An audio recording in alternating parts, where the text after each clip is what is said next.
Okay, so you're trying to get smart about something important fast, Right. right? Cut through all the noise. Yeah, there's just so much out there. Exactly. That's what we're doing today. We're going to dive deep into this whole idea of making something great again. Hmm. You probably heard that phrase. It gets used a lot, especially, in politics. This kind of callback to maybe a better time in the past. Right, that idea of restoring something.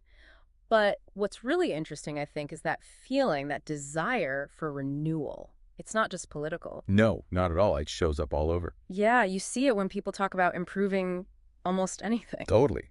I mean, think about Apple. Remember years back? They were really struggling. Oh, yeah, definitely. Almost didn't make it, some people thought. For sure. Then Steve Jobs came back. Now, look, they didn't have a catchy slogan like "Make Apple Great Again," but, well, that's basically what happened, right? Absolutely. His leadership, the vision, it sparked this huge turnaround. They went from potential ruin to being this powerhouse of innovation. And it wasn't just talk, was it? It was real. A genuine revival.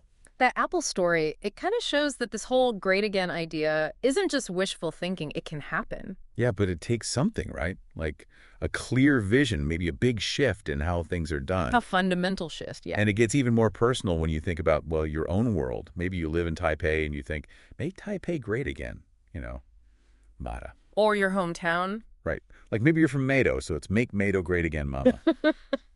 You dream of seeing your hometown thrive again. So it applies on different scales. Cities, companies, maybe even personal stuff. Exactly.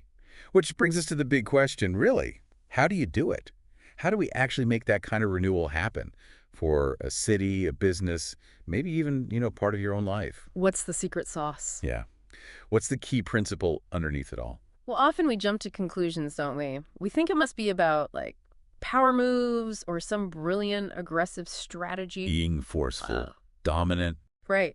But the source material we looked into, it actually suggests something surprisingly different. Okay, I'm intrigued. Prepare for a bit of a twist, folks. Yeah. So we were looking at the Bible, specifically Psalm 18. And in verse 35, King David says this, get ready, your gentleness has made me great. Wow. Okay. Gentleness. Gentleness. Think about that. We usually link greatness with, strength, might, being tough. Especially a king like David, known for his military victories and, well, power. Exactly.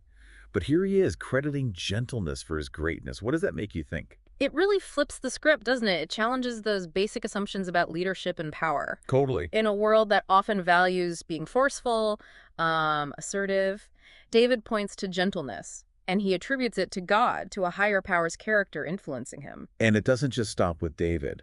The source material also highlights Jesus, Oh, okay. who described himself as gentle and lowly in heart. Right. Not exactly a power broker image. Not at all. His whole impact, his greatness, wasn't about earthly dominance. It was about, service, compassion, sacrifice. So you have this consistent theme emerging from, quite different figures in these texts, A powerful ancient king and a major spiritual leader. both pointing towards gentleness and humility as being central to true greatness. It's pretty compelling. It really makes you stop and reconsider what actually makes someone, or even something, truly great or exceptional. Yeah. It's not necessarily the loudest voice in the room. So let's tie this back to where we started. That idea of making something great again, whether it's like Apple finding its way back or a city trying to revitalize. This perspective suggests the path isn't necessarily through being the toughest or the most aggressive. Exactly. It seems the core message, at least from these sources, is that real lasting greatness might actually come from gentleness. Humility in how you lead. Yeah. Humility and leadership, compassion in how we deal with each other, and maybe this genuine servant heart, wanting to build others up. So less about asserting yourself and more about laying yourself down for others. That seems to be the implication. Building up, not tearing down.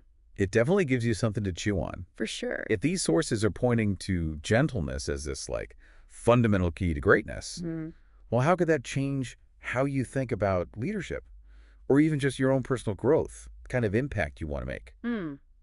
It's a very different way to look at success and influence, isn't it? It really is. Something to think about.